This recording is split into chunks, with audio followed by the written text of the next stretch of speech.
আজ আমি পেয়েছি full face party makeup with spoon challenge. Makeup প্রোডাক্টগুলো ভেবেচিন্তে চুজ করতে হবে। স্টিক ফাউন্ডেশন নাকি লিকুইড ফাউন্ডেশন? Liquid foundation.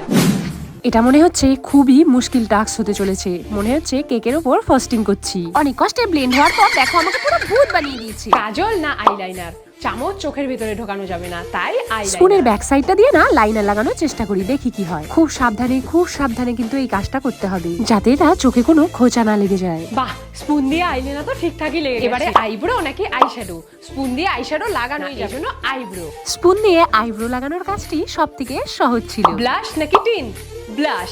আর স্পুন দিয়ে ব্লাশ লাগাতে গিয়ে দেখছি এটা খুবই আরামদায়ক আর ঠান্ডা ঠান্ডা লাগছে। লিকুইড হাইলাইটার নাকি পাউডার হাইলাইটার? পাউডার হাইলাইটার তো স্পুন দিয়ে লাগানোই যাবে না, তাই লিকুইড হাইলাইটার। লিকুইড হাইলাইটার জন্যই এটা স্পুন দিয়ে খুব ইজিলি ব্লেন্ড হয়ে গেছে। এবারে লিপ বাম নাকি লিপস্টিক?